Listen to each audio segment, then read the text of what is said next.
I've been a photographer for well over a decade. I have been published in magazines. I've been a wedding photographer. I've done food photography. I've been published in Forbes. I have taught photography at a corporate level. And this is the question that I have gotten my entire photography career, and even before I was actually a photographer. The question is always, what is the best camera to get? What's the best camera to use? What's the best camera? People want to know what's the best. Now, not everyone always wants to pay the best price, but I'm here to give you some advice on really what the best is. Throughout all of these years, my answer hasn't changed. Okay, I get it. I get it. You want to know? Hold on. The best camera that you could ever use is the one that's in your hand. Not in my hand. This is actually just a microphone. And actually not technically the one that's in your hand. You might be watching this on an iPhone, or you might even be watching this on a computer or a Pixel or anything like that. I don't mean physically what's in your hand right now, what you're actually watching on, but I mean that whatever is accessible for you to use at the time, that's the best camera. Now, before you check out, hear me out. People are always keeping themselves from pursuing their dreams or even taking a photo, taking video because they feel like they don't have the equipment that's right for the project at hand, or even just that moment. You know, I'll be hanging out with friends and they see something really cool and they're like, oh man, I wish I had a camera. I would definitely take a photo of that. Use your phone. That is the best camera, the one that you have access to, the one that allows you to take the picture, because the one that you know should be the one that you use. The one that is allowing you to capture that moment for whatever it is, that's the one that you should use.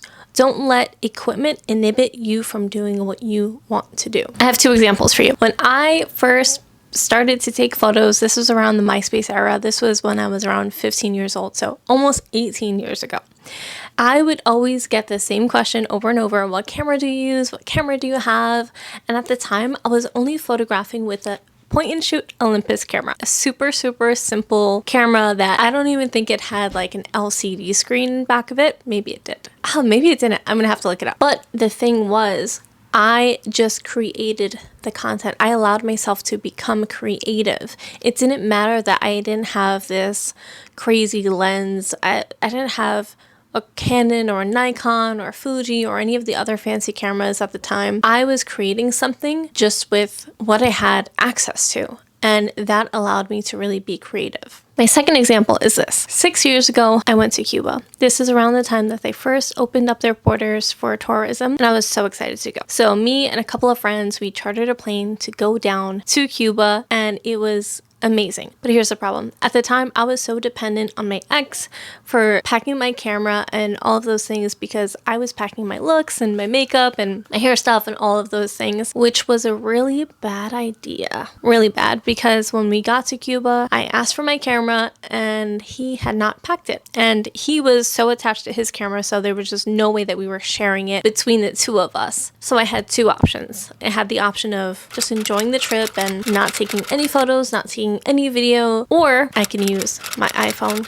6S. And now that you know my rule, what do you think I chose? I chose to use my 6S camera. This is the only thing that I had access to, and I was gonna make the most out of it. While all of my other photographer friends were taking photos, posing for photos, and all that stuff, I was taking these little clips on my iPhone. I didn't know what I was gonna do with it yet, but I knew that I wanted to create something. I didn't allow not having a fancy camera to get in the way of actually being able to remember these moments for years to come. So again, leaning into what's accessible, I tried to get creative. So instead of just doing photo and video, I was using the features that had just came out at the time. So I was using boomerang, long exposures. I was using all the live photos so I could create something really interesting. And I ended up creating a 4-minute video of my whole experience, and when I was done with it, I sent it to my friends, and they were just mind blown because they had taken photos and they were absolutely beautiful photos, but I was creating memories and I was painting this story and this picture of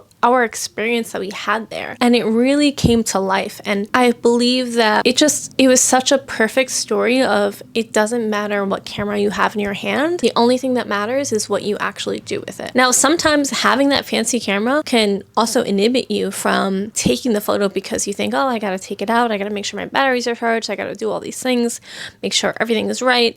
Just taking out your phone and doing what you can is gonna capture the moment. That's my advice. And really, I truly mean this. This is something that I firmly believe as a photographer. One of our big pet peeves is that when we take photos and we might show someone the back of the camera and someone says, wow, your camera takes really good photos. It's not the camera, it's the photographer, it's the eye. Because this camera in the hands of someone who doesn't know how to use it is not going to produce the same image. In the same way, if you know that you know your way around an iPhone, you know your way around a Pixel or whatever camera you have, then you're going to get the best images and the best videos based off of your knowledge base. So don't stop creating. Learn what you have. If somebody gifts you a camera, if you are shopping online for a camera, I could definitely link some recommendations, but truly just invest your time into understanding your equipment and really using the one that you're going to reach for the most. So if you're reaching for your iPhone, then just work with your iPhone. And if you're reaching with a point and shoot, then use that. It doesn't matter as long as you are creating and you're following your dreams, you're creating those images, you're creating those videos. I hope this helps. I'm also going to be potentially sharing some how-tos on how to use your camera, how to photograph in manual, how to film in manual, all of those things. So make sure you subscribe and give this video a thumbs up if you've been inspired.